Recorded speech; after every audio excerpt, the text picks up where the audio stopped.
la magnificence. Sans plus tarder, nous allons lire.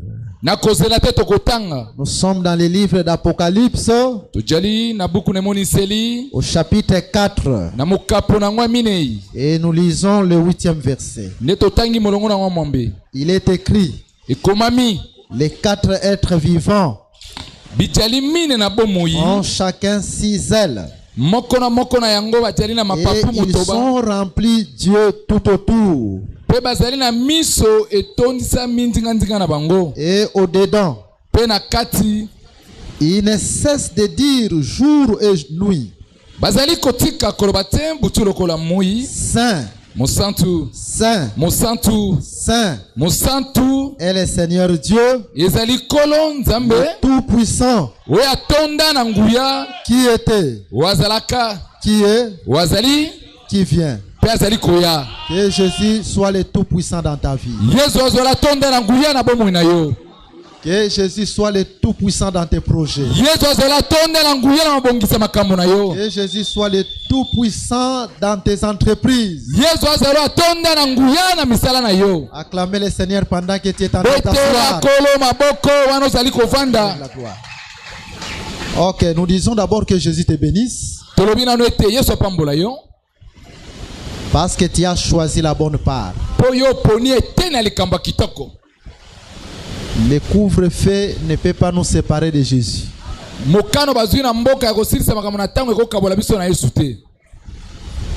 Quand même, nous allons vous libérer avant le couvre-feu. À une bonne heure. Mais tu n'as pas regardé qu'il y a couvre-feu.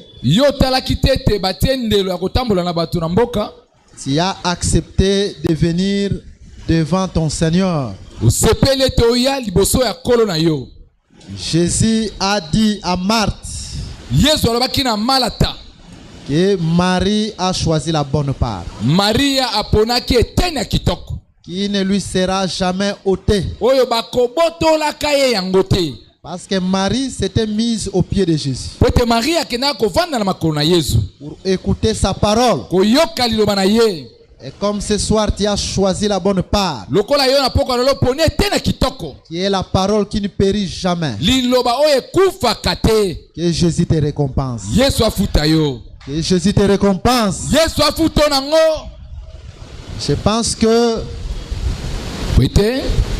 notre église a depuis un certain moment pris une certaine allure.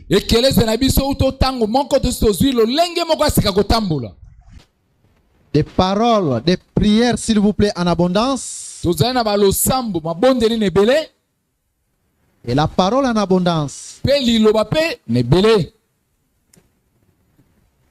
Nous venions de finir la prière de 40 jours.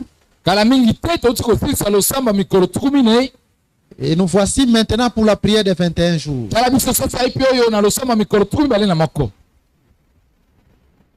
Et pendant tout ce temps, le Seigneur est en train d'accomplir de grandes choses parmi son peuple. Je pense que vous êtes au courant de beaucoup de témoignages parmi nous. Il y a d'autres même qui ne sont pas encore cités devant le peuple. Même il y a les gens qui sont loin, qui suivent nos programmes et des prières et des enseignements qui se passent devant le peuple. Dieu est en train d'accomplir de grandes choses même de loin. Je vous donne un petit témoignage. Si cette sœur-là peut nous suivre de loin, qu'elle nous excuse. Parce que nous donnons ce témoignage pour donner gloire à Jésus. Cette sœur, pendant qu'elle est en train de nous suivre pendant les enseignements,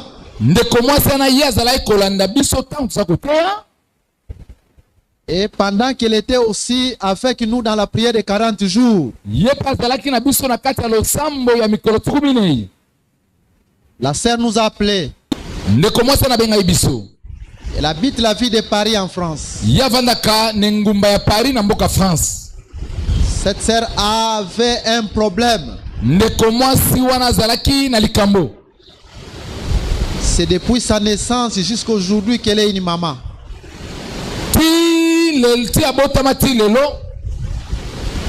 Un problème qu'elle n'a jamais confié à quelqu'un, même à un serviteur de Dieu.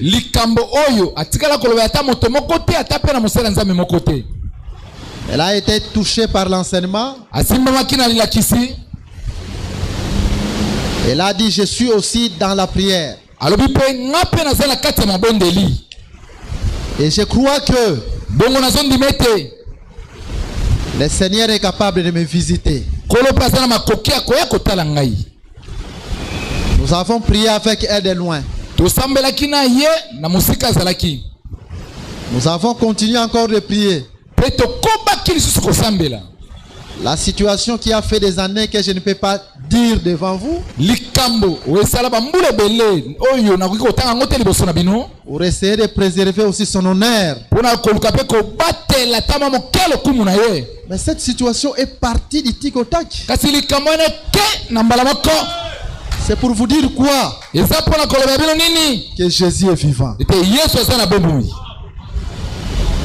Et ayant vu ces grands miracles que Dieu a accomplis dans sa vie, elle a été reconnaissante au Seigneur. Elle a dit, l'homme de Dieu, je vous ai envoyé un petit rien. Une offrande. C'est pour dire que la reconnaissance peut être dans la prière, mais la reconnaissance peut aussi être par une offrande. C'est un geste. C'est parce qu'elle a vu la main puissante. Beaucoup de gens nous ont suivis dès le début d'hier. Même ceux qui sont loin et qui sont en train d'envoyer leurs requêtes de prière. Je pense que ces frères, ces sœurs sont en train de nous suivre en direct. Et nous demandons même de loin que Jésus les visite et qu'il puisse résoudre leurs problèmes. Parce que vous allez remarquer dans la Bible, il y a un jour où Jésus devait guérir le serviteur d'un centenier. Le centenier, comme il était romain, un homme des nations, il n'y avait pas de relation entre les nations et les juifs. Il a dit, je ne peux pas te recevoir dans ma maison, mais dis seulement un mot, mon serviteur sera guéri. Jésus a dit un mot, le mot a marché, le mot a marché, le mot est arrivé jusqu'à la maison du centenier et le serviteur était guéri. Croyons même de loin. Si nous disons un mot, ce mot marchera. Entrera même aux États-Unis. Entrera même en Europe. Partout. Il va donner des solutions. Et toi aussi qui es présent, que ces mots entrent dans ta maison. Ces mots entrent dans ta maison. Donne une solution dans ta maison. Est-ce que tu crois comme nous? Acclamez le Seigneur parce que ok. Maintenant, écoutez-nous attentivement. Il y a un frère qui est en Afrique au Kenya. Il nous dit, nous vous avons suivi. Et nous sentons que Dieu va accomplir de grandes choses pendant ce séminaire. Dieu qui a ouvert les yeux à ses frères. Qu'il t'ouvre aussi les yeux. Et pendant le temps que nous allons faire, jusqu'à ce que nous allons finir, comme le doyen, le docteur Kalo vient de donner la requête, que Jésus te visite. Est-ce que tu crois que Jésus va te visiter? Est-ce que tu crois que Jésus va te visiter? Comme tu crois, Jésus va te palper. Tu as crié, Jésus va te palper. Écoutez, nous sommes en train de parler sur le thème Saint. Et hier, vous avez compris qu'en réalité, Dieu n'est pas 3 fois saint.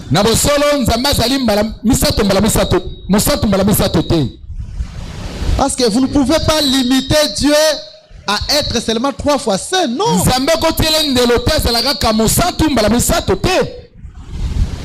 Même pas 4 fois saint. Même pas 1 million de fois saint. C'est pas pour Dieu. C'est pour vous dire seulement, on ne peut pas compter la sainteté pour Dieu. Parce que Dieu c'est la sainteté même. Dieu c'est la plénitude même de la sainteté. Et la manière dont nous avons évolué, nous avons fait voir que cette confession théologique qui dit que Dieu est 3 fois saint n'est pas conforme aux Saintes Écritures. C'est une confession qui est démoniaque. C'est une confession qui vient tout droit de l'enfer. Et une telle prière, Dieu ne peut pas l'exaucer. Quelqu'un qui est en train de dire Dieu tu es 3 fois saint. Même quand Dieu est en train de voir, il va se dire que cet homme est en train de m'injurier. Cet homme est en train de me minimiser. Parce que moi je ne suis pas 3 fois saint. Et je suis la plénitude même de la sainteté. Que Dieu vous bénisse. Alors, le livre de l'Apocalypse, c'est un livre symbolique. Pourquoi seulement? Saint, saint et saint. Hier, nous avons lu l'écriture dans Psaume chapitre 99. Là, on est en train même de dire à Dieu que son nom est saint. Ce n'est pas 3 fois comme les autres le disent. Donc, même si nous disons tu es saint, mais ce saint-là, c'est la plénitude de la sainteté. Même si nous disons saint, saint, saint, ce n'est pas 3 fois saint. C'est la plénitude même de la sainteté. Que Jésus vous bénisse. Nous disons encore que Jésus te bénisse. Nous répétons que Jésus te bénisse. Mais suivez, pourquoi seulement saint, saint, saint à 3 reprises. Un nom Dieu 3 fois saint. Mais saint cité 3 fois.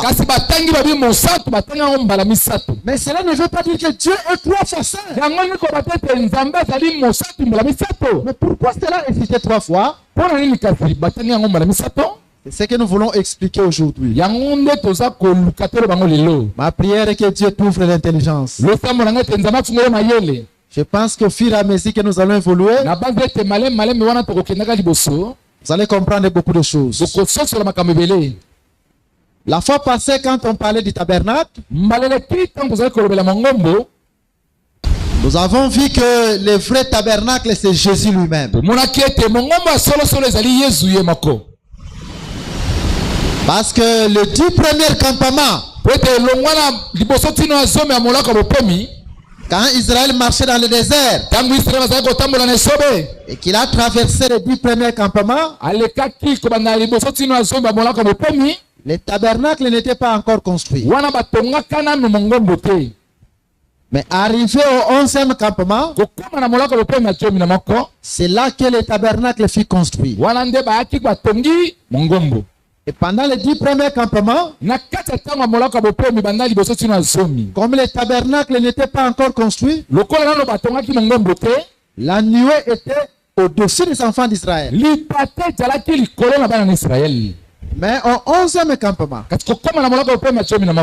quand le tabernacle est construit, la nuée quitte le ciel et vient habiter dans le tabernacle. Et nous avons dit ceci. Cette nuée, c'était Dieu lui-même qui devait habiter dans une tente qu'on appelait le tabernacle. Et nous avons compris que le tabernacle, c'était le corps. Les 10 premiers campements, temps de la loi, et dans le même temps, Dieu devait prendre un corps. Donc le tabernacle, c'est le corps que Dieu a pris. Et ce corps-là, c'était le corps de Jésus. Donc quand Jésus habitait parmi les enfants d'Israël, c'était Dieu dans un corps. Nous avons déjà expliqué ces choses. Nous avons vu ce qui montrait que Jésus est le vrai tabernacle. Après son baptême, comme signe prophétique. C'était seulement un signe prophétique. L'esprit devait descendre du ciel. C'est ça la nuée. Parce que Dieu parle tantôt d'une manière, tantôt d'une autre. L'esprit devait se poser sur Jésus. C'est là montrer que c'est le vrai tabernacle. Nous avons encore pris beaucoup d'autres écritures que nous ne pouvons pas répéter ici. Pourquoi nous avons rappelé cela? Parce que c'est parti de là que nous allons expliquer Saint. Que Jésus vous bénisse. Que Jésus vous bénisse. Donc le saint, le premier saint, c'est la première partie du tabernacle. Qui était le parvis. Le deuxième saint, c'est la deuxième partie du tabernacle. Qui est le lieu saint. Et le troisième saint, c'est la troisième partie du tabernacle. Qui était le lieu très saint. Quand nous allons évoluer, nous allons prendre des écritures qui confirment même les parvis, c'était le lieu saint. Dans la Bible, ces versets existent. Et maintenant, nous sommes en train d'abord d'introduire. Quand nous allons évoluer, vous allez comprendre. Donc en Jésus, il y a 3 temps prophétiques. Le parvis qui est le premier saint, tout un temps prophétique. Même les ustensiles qui étaient dans le parvis, ce sont des ustensiles qui ont existé dans un temps-là prophétique.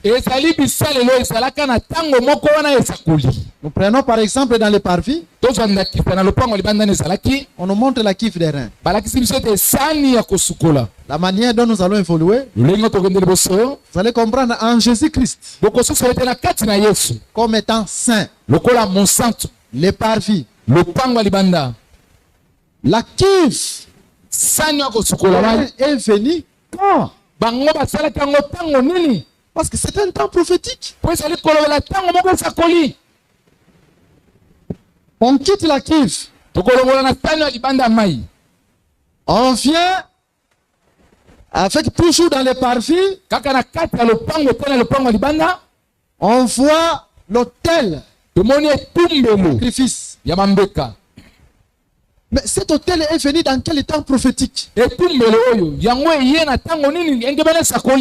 Les parvis comme étant les premiers saints. On quitte ce temps prophétique. On vient dans le deuxième saint. C'est les lieux saints. Maintenant, dans les lieux saints, nous voyons 12 pains qui sont sur la table. C'est quel temps prophétique?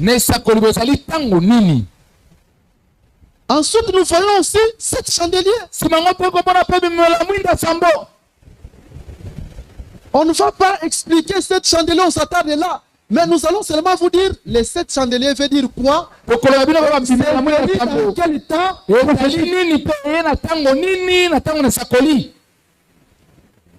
Et nous voyons encore l'autel des parfums. C'est dans quel temps prophétique? Quand ce temps passe, les deuxièmes temps, les deuxièmes saints, nous prenons maintenant le troisième. C'est là où il y a l'arche. Et ce temps est venu, doit venir quand? Parce que si ce temps vient, c'est fini, Dieu clôture son service. C'est là où les souverains sacrificateurs s'arrêtaient. Mais Dieu arrête sa marche. Alors ce temps prophétique viendra quand?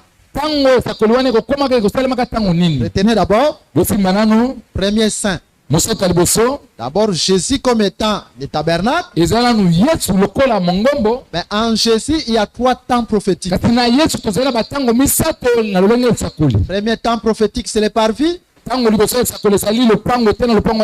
le premier saint. Deuxième temps prophétique c'est les lieux saints. C'est le deuxième saint. Troisième temps prophétique où il doit clôturer tout. C'est le lieu très saint. C'est le temps pendant lequel on n'a pas voulu que le corps de Jésus-Christ entre dans le noir, dans la nuit. Il faut qu'on enlève ce corps. Parce que le corps devait être exposé du matin jusqu'avant le coucher du soleil. Dieu nous fera grâce par rapport à ces 3 temps prophétiques de parler de ces choses. Aujourd'hui, nous disons d'abord que Jésus te donne la compréhension. La manière dont nous allons évoluer, même si nous disons pas soyez guéris, si tu es malade, tu seras guéri. Si tu as des problèmes, tu auras la solution.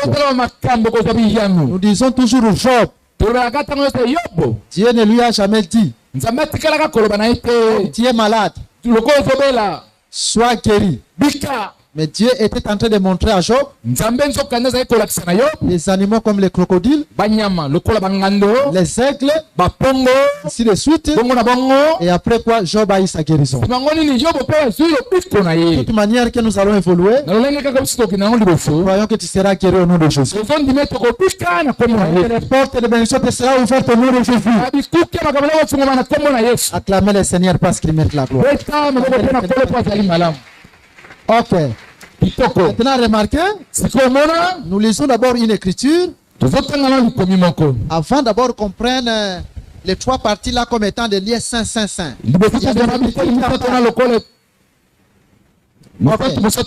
Allons d'abord dans les livres d'Exode. Exode, chapitre 3, le verset 5. Dieu dit, n'approche pas d'ici, ôte tes souliers de tes pieds. Car le lieu sur lequel tu te tiens est une terre sainte. Très important. En réalité, cette terre, avant que Dieu n'y descende, cette terre n'était pas sainte. Ce qui a rendu cette terre sainte, c'est parce que Dieu y était descendu. Si Dieu n'y était pas descendu, Moïse pouvait y passer avec ses souliers. Il passe sans problème. Mais ce qui est en train de rendre cette terre-là sainte, parce que Dieu y était descendu. Raison pour laquelle nous disons aussi, de même dans nos vies, on peut être impur, menteur, impudique, escroc. Mais pour être saint, ce n'est pas par nos propres efforts. La sainteté vient quand Dieu descend en nous. Et Dieu descend en nous par la parole. C'est la parole qui nous rend saints. Raison pour laquelle Jésus a dit à ses disciples dans Jean chapitre 15 verset 3, vous êtes purs à cause de la parole que je vous ai annoncée. Donc quelle que soit ta nature, si tu crois seulement la parole, ça ne sera pas tes efforts. C'est la parole qui va te transformer. Est-ce que tu crois comme moi? Est-ce que tu crois comme moi? Mais écoutez encore, la présence de Dieu sur cette terre a transformé la terre. La terre qui n'était pas sainte, la terre est devenue sainte. C'est là aussi nous instruit. Quand Dieu descend parmi nous, Dieu transforme la terre. Si tu étais malade, Dieu est capable de te guérir. Dieu transforme toujours les lieux où il descend. Il y a les blocages. Dieu transforme les blocages. Dieu transforme les sécheresses par. Il y a la stérilité. Dieu transforme les sécheresses par. Est-ce que tu crois à cause de cette parole Dieu transformera? Tu crois que Dieu transformera ta situation? Acclamez le Seigneur. Acclamez le Seigneur. Maintenant, comprenez une chose. Il en est de même pour les tabernacles. Si vous lisez Exode chapitre 40, vous allez comprendre que après avoir construit les tabernacles, Dieu devait descendre dans cette tente. Et là où Dieu descend,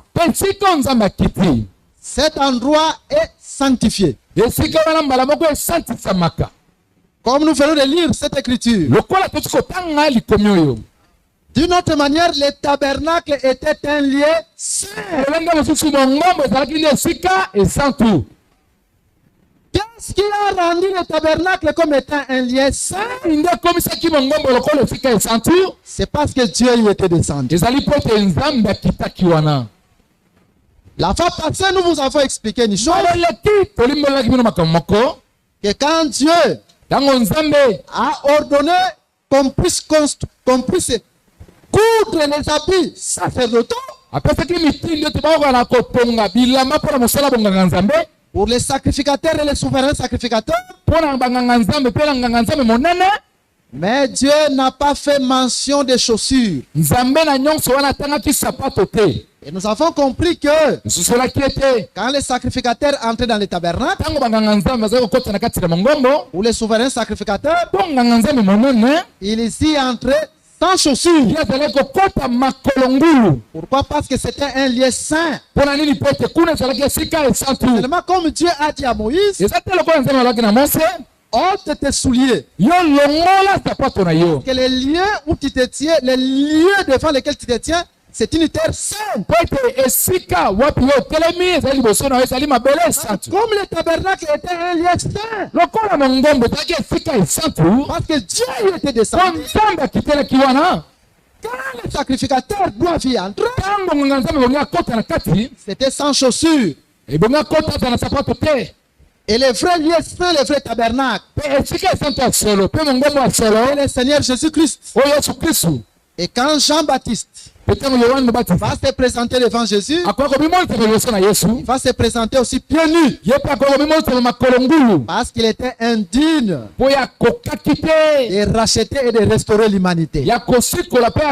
Nous avons expliqué que les premiers sacerdoces n'étaient pas dignes de relever l'homme qui était tombé. C'est pour laquelle ils entraient pieds nus. Que Jésus vous bénisse. Mais pourquoi cette démarche? Pour vous faire d'abord comprendre que tous les tabernacles, que ce soit les parvis, que ce soit les lieux saints, que ce soit les lieux très saints, tous les tabernacles, c'est un lieu saint. Là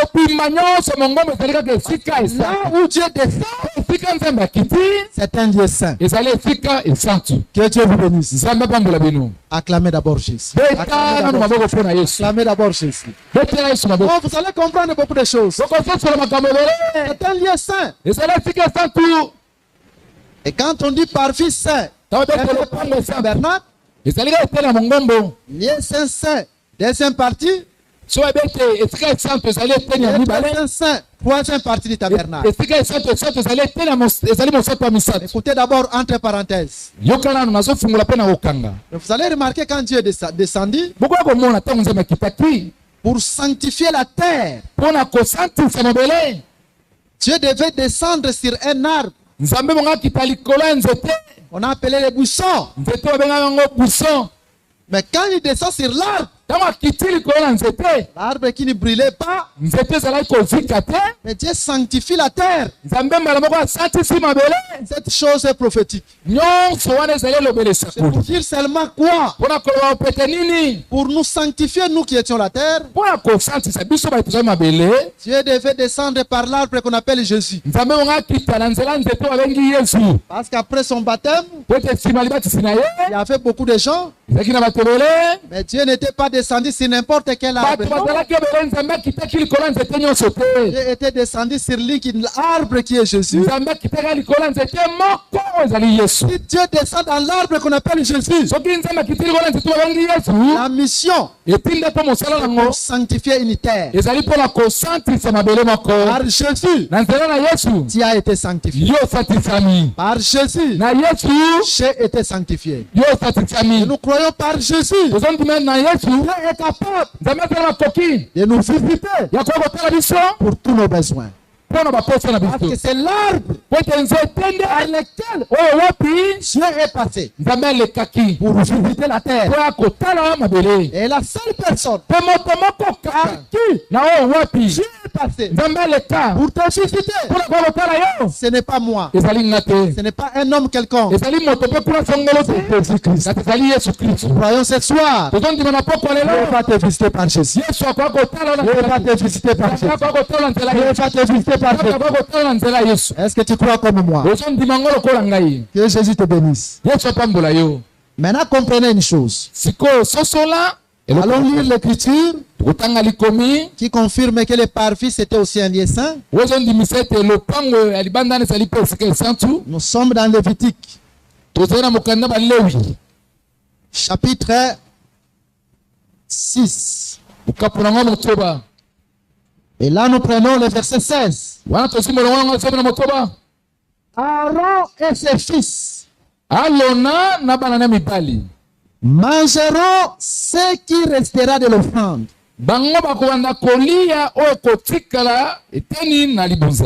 Ils les mangeront sans levain, dans un lieu saint. Je suis dans Lévitique 6, verset 16. Mais dans d'autres versions, c'est le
Que Dieu vous bénisse.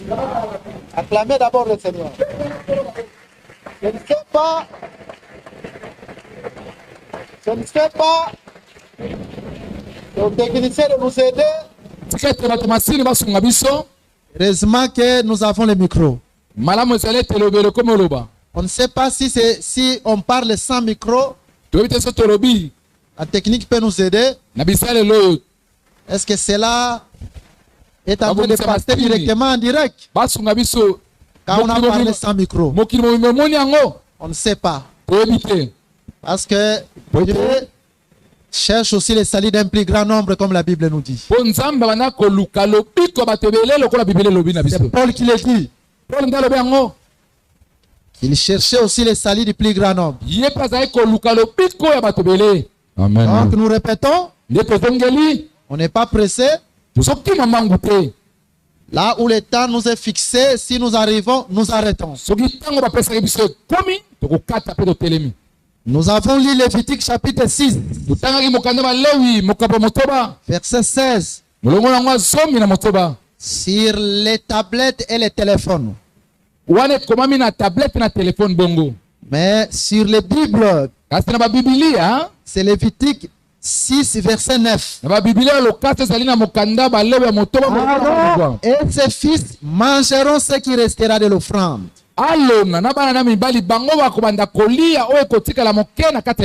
Ils les mangeront sans levain.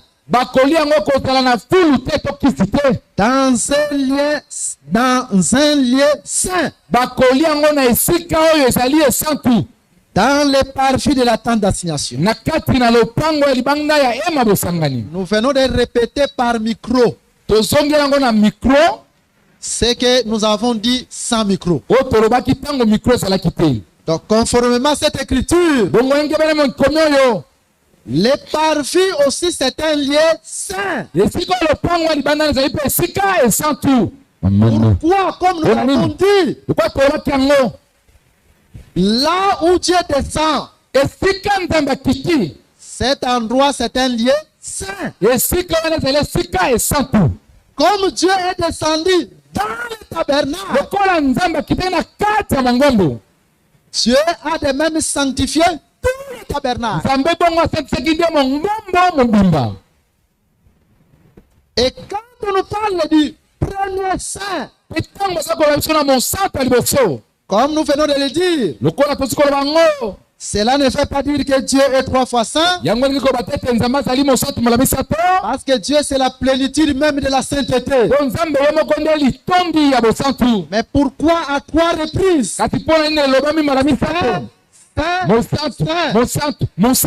Les premiers saints, c'est le parvis qui est aussi un lieu saint. Conformément à cette écriture. Et le parvis, c'est un temps prophétique. Le deuxième saint, c'est le lieu saint, qui est un autre temps prophétique. Et le troisième saint, c'est le lieu très saint, qui est un autre temps prophétique. Que Jésus vous bénisse. Disons que Jésus te bénisse. Ok. Maintenant, nous évoluons. Et nous croyons que Jésus est en train de te donner la compréhension. Comme nous l'avons dit, nous ne pouvons pas nous attarder seulement là, soyez guéris, soyez délivrés. Non.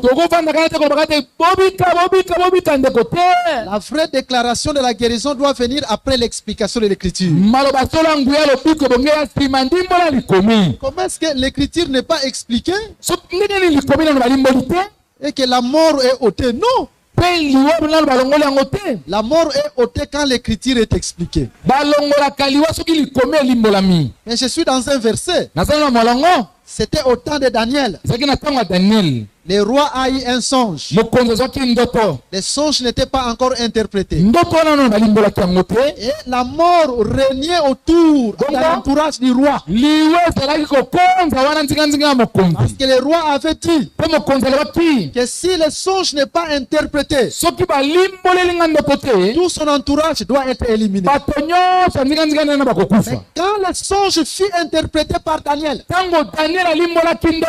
une seule personne qui a interprété le songe sur la terre entière. C'est alors que la mort fut ôtée. Qu'on voulait tuer, on trouvait grâce. Le songe a été interprété. Il en est de même. Pendant que personne dans le ciel, sur la terre et sous la terre n'était pas digne d'interpréter les songes ou d'ouvrir le livre. Jésus, c'est le frère Daniel. Si Jésus a ouvert le livre, si Jésus a interprété l'écriture, pour que la mort soit ôtée. Et nous disons que la guérison vient. Il faut que l'écriture soit d'abord interprétée. Que la bénédiction vienne. Il faut que l'écriture soit d'abord interprétée. Est-ce que vous comprenez comme moi? Faites qu'après l'interprétation de l'écriture, que Jésus te visite. Tu crois comme moi? Ce n'est pas des assemblées de réveil. Le fils de Jésus a une autre connotation. Et nous sommes la continuité des apôtres. Par l'interprétation, Jésus va te visiter. Par l'interprétation, Jésus va te visiter. Si tu entends un prédicateur, il dit que l'interprétation des Écritures l'écriture n'a pas d'importance. La connaissance de la parole n'a pas d'importance. Comprenez que ce prédicateur, il n'a pas encore cru. C'est un païen parmi nous. La Bible nous dit que la connaissance est une promesse. Et quand la connaissance viendra, ceux qui l'auront entendu, dans Daniel chapitre 12, la connaissance va les purifier. La connaissance va les sanctifier. La pureté dans la vraie connaissance. La connaissance, l'enseignement des apôtres. On rejette la connaissance de la parole. Même si les gens disent, nous ne commettons plus de l'impudicité. Nous ne commettons plus de mensonges. C'est l'offrande de Caïn. Mais Dieu a créé l'offrande d'Abel. Parce qu'il a offert par la foi. Selon Hébreux chapitre 11. Les œuvres que Dieu a agréées, les œuvres ils sont conformes à la doctrine chrétienne. Tu dis que je ne suis plus impudique. Tu crois à un faux enseignement. Me prêche.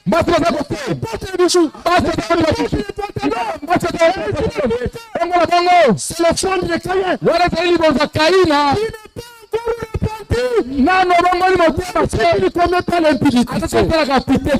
Tu ne commets plus les mensonges. Tu es un païen dans l'hypocrisie. La repentance, c'est dans l'interprétation. Le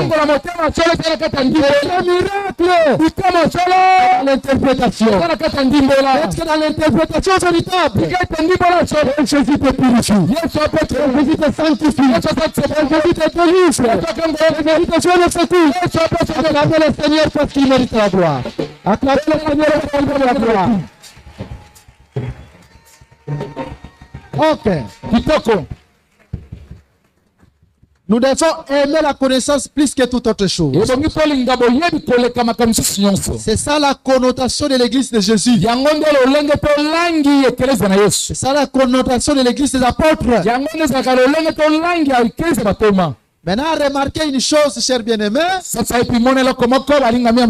Quand Dieu construisit les tabernacles, la porte du parvis, Dieu l'a placé à l'Orient, là où le soleil s'élève. Voilà, c'est là où vous allez comprendre les temps prophétiques. Hein? Mais pourquoi seulement la porte du parvis doit être à l'Orient? Donc, d'une autre manière, la kiff qui était sur le parvis, dans le parvis, parce que la kiff était juste à l'entrée de la porte quand vous... C'était à la porte, hein? Donc si nous pouvons parler de la kiff, la kiff, on doit la trouver à l'Orient. Et là, il y avait aussi l'hôtel des reins. Toujours le parvis. L'hôtel des reins, on doit trouver ça à l'Orient. Maintenant, le lieu saint, c'était le midi. C'était le milieu du jour. Donc, d'une autre manière, quand Israël campait et que le tabernacle est dressé, c'est tout un jour. Le soleil s'est levé à la porte du parvis. Le soleil commence sa marche. Le midi, c'est le milieu. Oh, le milieu, c'est le lieu saint.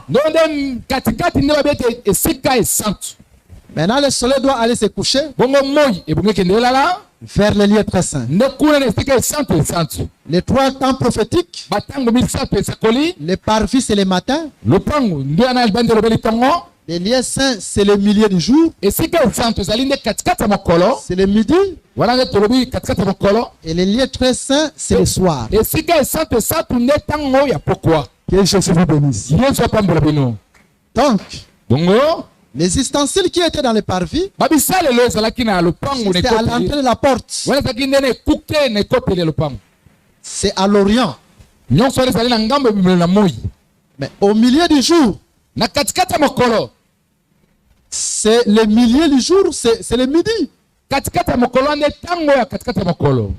Quand nous allons évoluer, vous allez comprendre pourquoi le soleil devait seulement se coucher au milieu du jour. Quand Jésus est en train de mourir, pourquoi seulement au milieu du jour le soleil se couche? Or, quand le soleil se couche au milieu du jour, les chandeliers doivent s'allumer dans les lieux saints. Dieu fait tout pour un but. C'est tout un temps prophétique. On n'a pas encore expliqué. Mais quand nous allons expliquer, vous allez comprendre beaucoup de choses. Saint, saint, saint. Et ensuite, après quoi? C'est les lieux très saints comme le coucher du soleil. Que Jésus te visite pendant cet enseignement. Beaucoup de choses, nous allons les exploiter demain. Après demain encore. Dis-toi, chaque jour je dois être là. Voici la bonne part comme Marie. Qui ne te sera jamais ôté. Que Jésus te bénisse. Maintenant, allons lire les parvis dans la porte. Le parvis dont la porte se situait à l'Orient. Nous sommes dans le livre d'Exode. Au chapitre 38. Exode chapitre 38. Prenons le verset 13. Du côté de l'Orient, il y avait 50 coudées de toile avec 2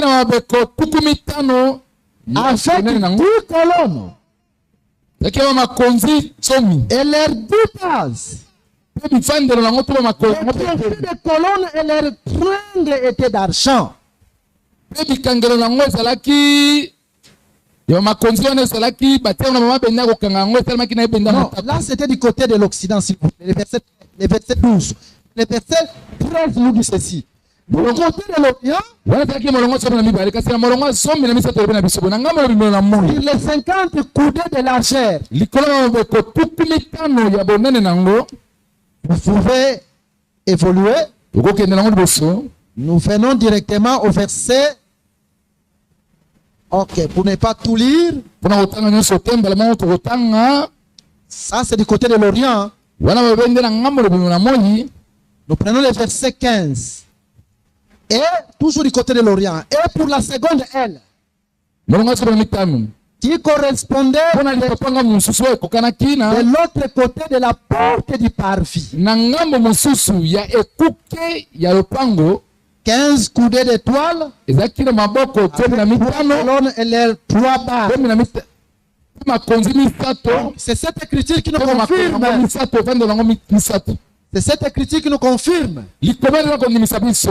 La première partie qu'on a appelée Saint. La porte était à l'Orient, là où le soleil s'élève. Dieu fait tout pour un but. Donc cette chose est prophétique.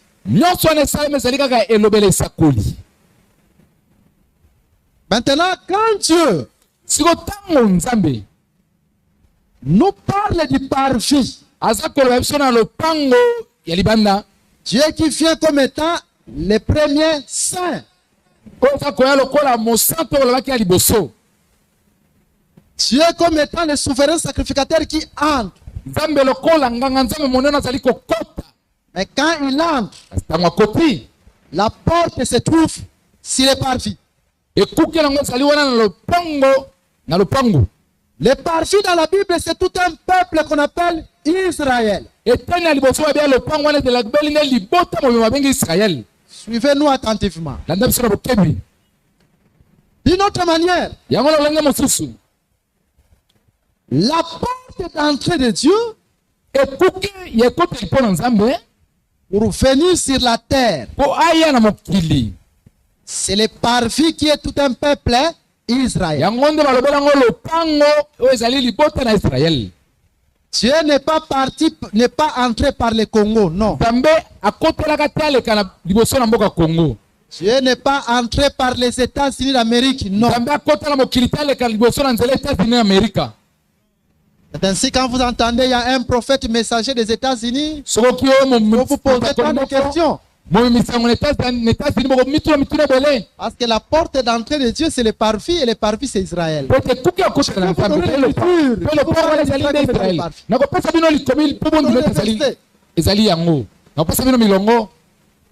Dieu n'est pas entré par le Congo central, non, là où il y a beaucoup de faux prophètes.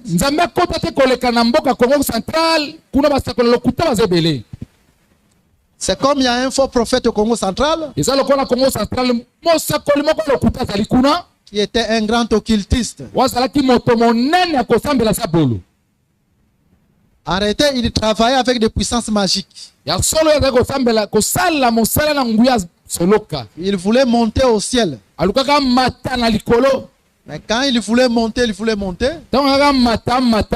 parce qu'il voulait se mettre égal à Jésus. Or, il a oublié que c'est Jésus qui doit s'asseoir sur le trône le plus élevé. Il n'est même pas arrivé plus haut. Non. Il n'est même pas arrivé plus haut. À quelques mètres seulement, Jésus a montré que c'est lui qui est assis sur le trône le plus élevé. Il lui a tapé un petit peu là. Il est tombé et directement aujourd'hui il est sous terre. C'est pour vous dire que tout celui qui s'élèvera contre Jésus, Jésus va lui montrer qu'il n'est rien. Lisez bien la Bible. Même l'antichrist qui est promis, il s'élèvera contre Jésus. Si vous lisez 2 Thessaloniciens chapitre 2, Jésus reviendra. La Bible nous dit que Jésus le détruira par l'éclat de son avènement. Quelle que soit la gloire qu'il aura sur la terre, il montera un jour le trône le plus élevé lui appartient. La gloire lui appartient. Est-ce que tu crois comme moi? Faites que dans ta vie, Jésus soit au-dessus de tout. Parce qu'au Congo, il y a 2 provinces, il y a beaucoup de faux prophètes. Hein? Il y a le Congo central et le Kasaï. Mais premièrement, d'abord, c'est le Congo central. Et ensuite, c'est le Kasaï. Par la grâce de Dieu, j'ai beaucoup voyagé au Congo. Presque dans beaucoup de provinces. Je trouve dans d'autres provinces, vous ne trouverez même pas des choses que vous allez voir au Congo central. À la province orientale, on ne connaît même pas ces choses-là. Je n'ai jamais vu ces choses. C'est-à-dire chaque province a ses réalités. Au Congo central, le démon qui prédomine, c'est celui-là. Mais dans d'autres provinces aussi, il y a des démons qui prédominent. On ne trouve pas ailleurs. Le monde entier est sous l'emprise du malin. Quand nous venons en Christ, les démons de coutume, les démons de coutume, les démons de famille, les démons de province, tombe au nom de Jésus. La nature du Congo central part. La nature du Kasaï part. La nature de l'Équateur part. Est-ce que vous comprenez? Acclamez le Seigneur. Parce que je sais vous. Merci Dieu. Il y a beaucoup de choses. Je m'arrête ici.